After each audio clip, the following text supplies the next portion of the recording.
కేంద్ర మంత్రి కిషన్ రెడ్డి మాట్లాడుతున్నారు. ఇప్పుడు లైవ్ చూద్దాం. ఈ యొక్క బడ్జెట్ లో మరి బియ్యం అందించేటువంటి అవకాశం ఉంది. దాన్ని ఈసారి దేశవ్యాప్తంగా 2 లక్షల కోట్లకు ఈ యొక్క నిధులు పెంచడం జరిగింది. అదేవిధంగా జల జీవన్ మిషన్ కావచ్చు, లేక మరి ఈరోజు కిసాన్ సన్మాన్ నిధి ఏదైతే కేంద్ర ప్రభుత్వం ఇస్తుందో తెలంగాణలో ఉన్నటువంటి పేద రైతులందరికీ కూడా మరి తప్పకుండా కిసాన్ సన్మాన్ నిధి కింద తెలంగాణ రైతులకు కూడా లాభం చేకూరుతుంది. అంతేకాకుండా ఈరోజు అనేక ఈ యొక్క ఎడ్యుకేషన్ విషయంలో కూడా ఆర్టిఫిషియల్ ఇంటెలిజెన్స్ కు ప్రోత్సహించే కార్యక్రమం కావచ్చు, 50,000 అటల్ టింకరింగ్ ల్యాబ్స్ కొత్తగా గతంలో చేసినటువంటి అటల్ టింకరింగ్ ల్యాబ్స్ అదనంగా ఈరోజు మిగిలిపోయినటువంటి అన్ని ప్రభుత్వ పాఠశాలల్లో ఏర్పాటు చేయబోతున్నాం. తప్పకుండా తెలంగాణలోని మెజార్టీ స్కూళ్లలో కూడా అటల్ టింకరింగ్ ల్యాబ్స్ వస్తాయి. అదేవిధంగా అన్ని PHC primary health centres, all government high schools, ఈ 2 సెంటర్స్ లో కూడా మరి వైఫై నెట్వర్క్, బ్రాడ్బ్యాండ్ నెట్వర్క్ తో పాటు వైఫై నెట్వర్క్ కూడా అందుబాటులో రాబోతా ఉంది. అంతేకాకుండా భారతీయ భాషా పుస్తక్ స్కీమ్, ఇవన్నీ కూడా రీజనల్ లాంగ్వేజ్ లో ఉన్నటువంటి బుక్స్ అన్ని కూడా డిజిటలైజేషన్, తెలంగాణలో ఉన్నటువంటి పుస్తకాలను కూడా చేయబోతా ఉన్నాం.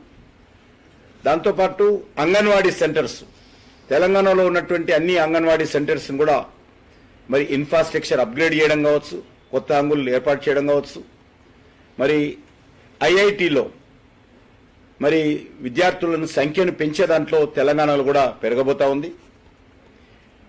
మెడికల్ కాలేజీలు కానీ, మెడికల్ సీట్లు కానీ, మెడికల్ సంబంధించినటువంటి పీజీ సీట్లు కానీ తెలంగాణలో లాభం చేకూర్చేటువంటి అవకాశం ఉంది. ఈ రకంగా అన్ని బడ్జెట్లో పొందుపరిచినటువంటి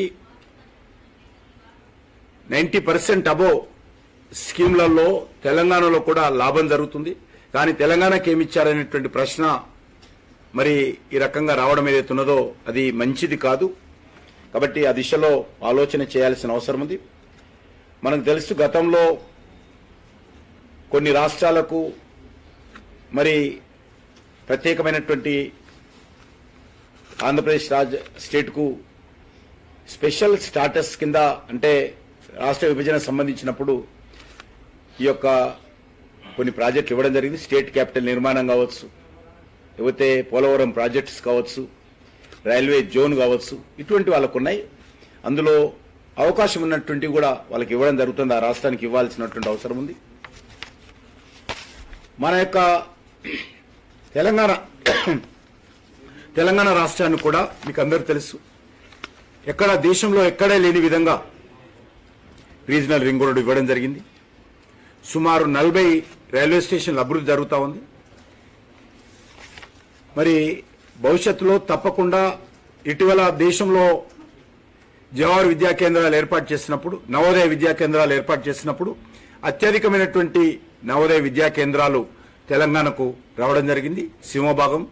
కాబట్టి తప్పకుండా రేపు భవిష్యత్తులో మనం చూశాము, మెగా టెక్స్టైల్ పార్కులు వచ్చినప్పుడు 7 దేశంలో వస్తే 1 తెలంగాణకి ఇవ్వడం జరిగింది. చాలా రాష్ట్రాలకు మెగా టెక్స్టైల్ పార్కు రాలేదు. ఇండస్ట్రియల్ హబ్స్ వచ్చినప్పుడు కూడా 11 వస్తే దేశంలో 1 జైరాబాదు తెలంగాణకు రావడం జరిగింది. మిగతా అనేక రాష్ట్రాల్లో అవి రాలేదు. కాబట్టి స్కీమ్ను బట్టి, అవసరాన్ని బట్టి తప్పకుండా మన తెలంగాణ రాష్ట్రాన్ని కూడా అన్ని రకాలుగా నరేంద్ర మోడీ గారి నాయకత్వంలో కేంద్ర ప్రభుత్వం సహాయ సహకారాలు అందిస్తున్న విషయాన్ని ఈ సందర్భంగా మనం చేస్తా ఉన్నాం.